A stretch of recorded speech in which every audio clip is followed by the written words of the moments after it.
Hi, I'm John, and welcome to N-Scale August.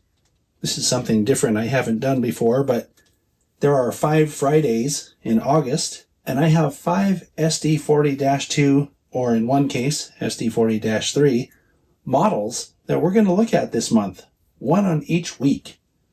This week, we'll look at the first one. So what we're looking at here is number 3196, decorated for MoPac. And at the time of this recording, the DCC ready version is listed for $159.99, and the DCC and sound equipped version with ESU LoCSound version 5 is listed for $264.99. I really enjoy ScaleTrains' presentation for these N-scale locomotives. They're in these little cardboard boxes which are very sturdy, and they're just like the HO scale versions.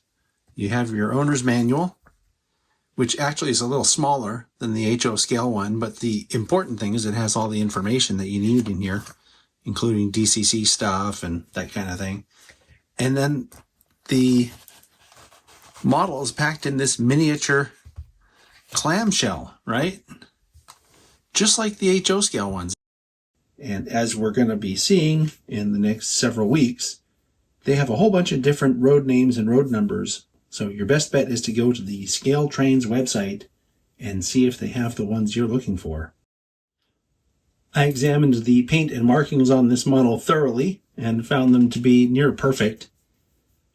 All the lettering and small print looks really good. The logo also looks really good.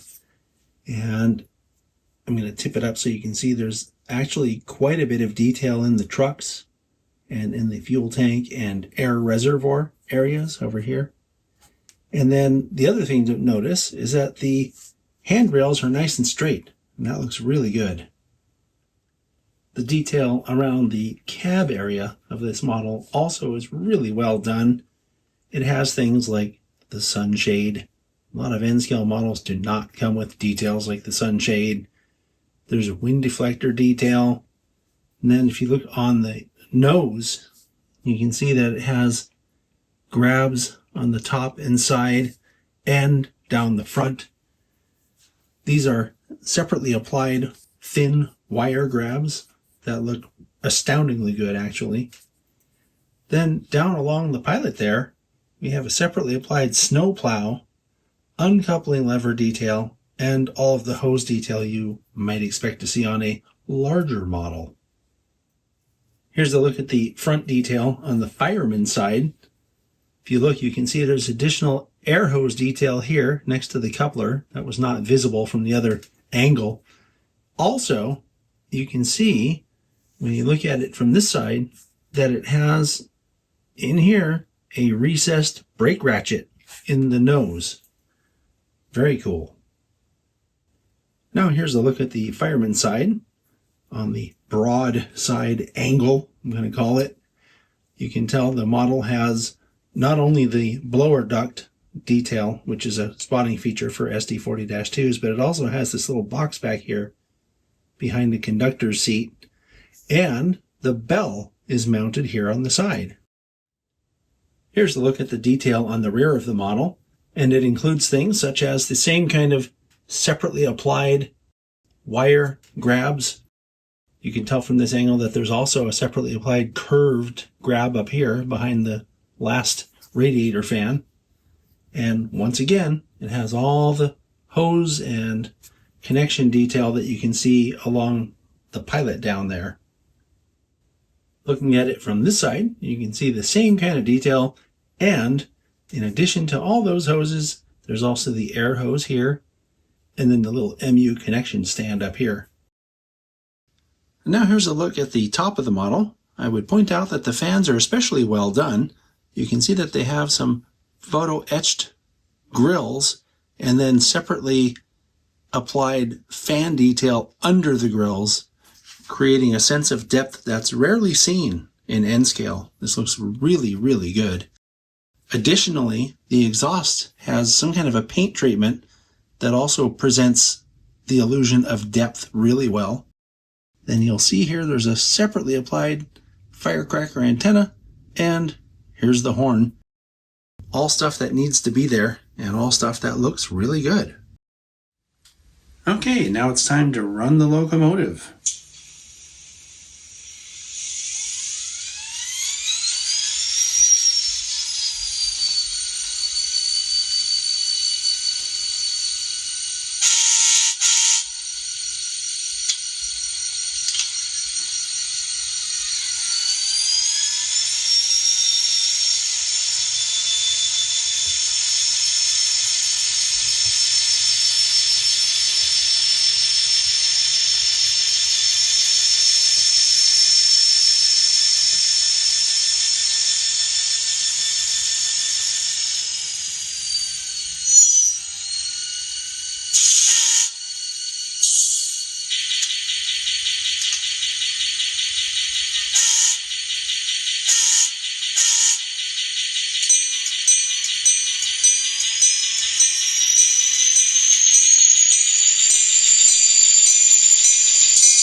All right, now I've turned the sound off, and we're going to hear how the mechanism sounds without all that noise.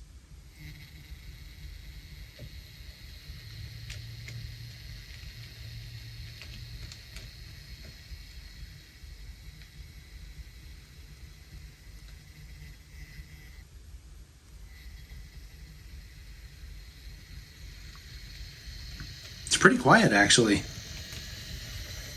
Pretty smooth, too.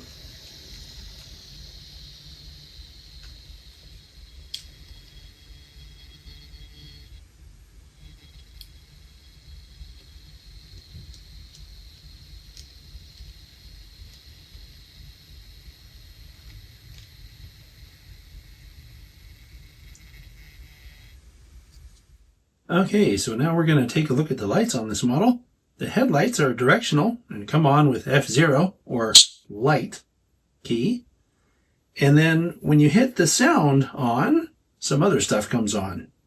Specifically the number boards. And if you'd like to turn the number boards off for some reason, F14 will do that. Toggling the number boards on and off. And then when you put the engine in reverse, the rear headlight comes on. And these are, in fact, LEDs.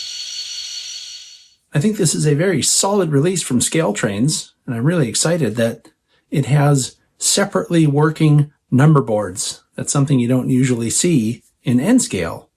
So great job, ScaleTrains. Join me next week when we take a look at the BNSF model.